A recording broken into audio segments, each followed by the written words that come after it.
You probably already know that the low end of the track is the most important area of the frequency spectrum, and the rest is basically up to you. But there is a lot of tricks out there that teaches you how to tame your low end to make it sound right, And there's one little trick I've learned in I think one single video that seems that no one else talks about it, yet it makes a huge difference in your tracks. You can actually see it in my track here, that it makes a kind of pumping effect, as you can see. Take a look here.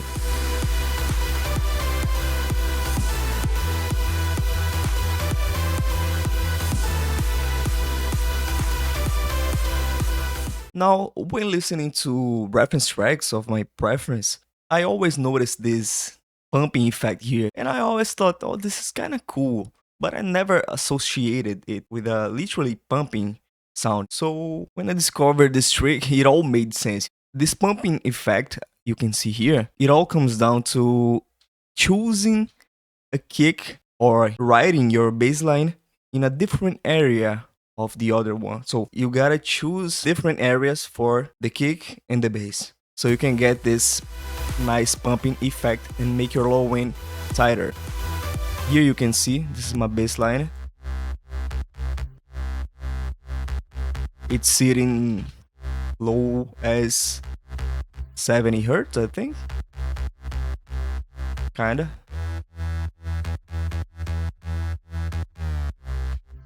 While the kick is sitting around 57 hertz, so it's lower. It's even better because the kick is so low that it pumps really nice, while the bass is higher, so it gets this super cool pumping effect. Obviously, you can choose sounds that hits in the same area, and sidechain will help you with this. But when you have this difference in the spectrum, you have a full sound, your spectrum is better filled. If I take, for example, the reference track I used to mix this track of mine, High on Life, as always, by Martin Garrix, you can actually see something similar. So here's the kick of Martin Garrix. You can check his bass line. So his bass line hits around here,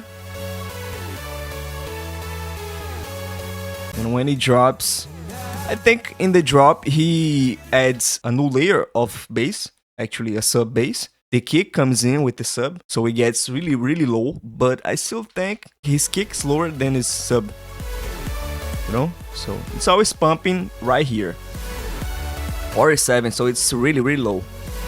And you solo this, you can feel the body of the kick. Pay attention to that pumping effect I told you before. Yeah. Here you can clearly see that the lower part is the kick.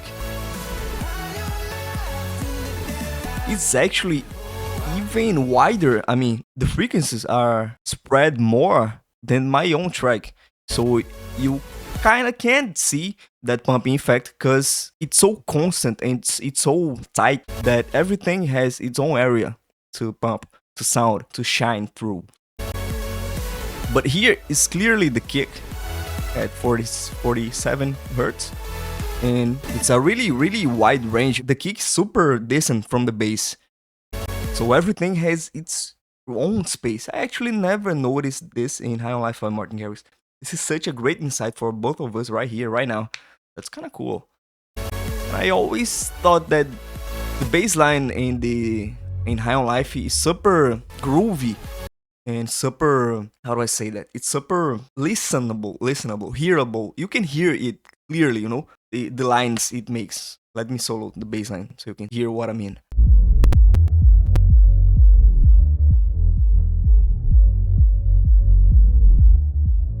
You can clearly hear the bass line in the song, even when the low end isn't solo. Bass line is super defined. The kick has its own space. Bass line is right above, and everything sits so nice in the low end, Well, in my track, it's it's kind of closer, you know, and the bass is a bit louder.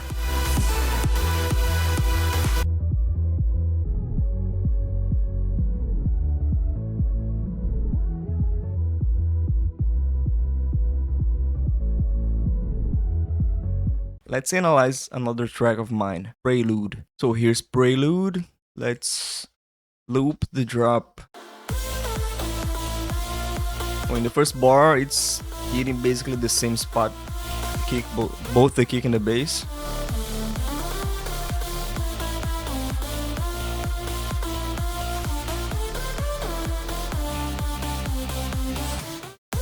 Yeah, hitting basically in the same area, you know, here at 60 hertz.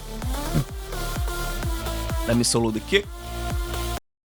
It's hitting around 45 and 60 hertz. It's actually a fat kick, you know. You can see it takes up some space in the spectrum. Now the basses.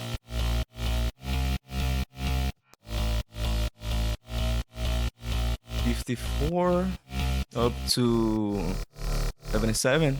Actually, 30 hertz. That's pretty low. It's not a good thing, you know. It's not a really good bass line. It's not well written, not well composed, because it's super wide. I mean, it goes really low and then really high, so it's kind of all over the place. Yeah, but whatever.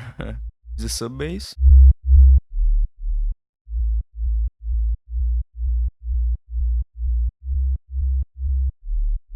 So it jumps really high from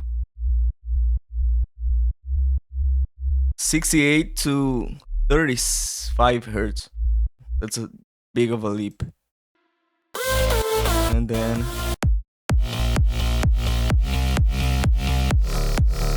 but still it's kind of tight, you know. It's tight. That's why you always use kickstart. Sidechain is crucial in EDM, and you already know that. Let me solo the low end so we can hear.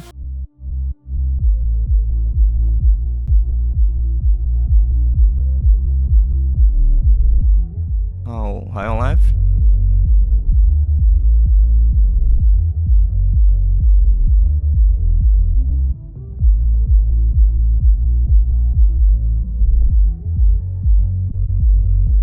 I mean, you don't need to. Yeah, it's okay anyway. It's not a rule. You don't always need to. Oh, my kick has got to be low, and my bass a bit high, so they are hitting always in different areas.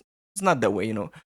It's a trick that makes a lot of sense. The make a track sound tighter and fuller, you know. It's a good tip actually. I'm definitely watching out for this for my future tracks, you know. Now, if you guys want to really improve your songwriting skills with harmony and orchestration and music, real music, you can check the link below in the description. It is a paid course, so if you buy it, you support my channel. I highly recommend you go check it out. It's a really cool course. It's more based in organic music, but we as dance music producers can always learn from organic music. So if you're just starting in music production and you want to learn some mixing tips, I made this video where I talk about 6 mixing tips that I learned in 5 years of producing, so you can go check it out.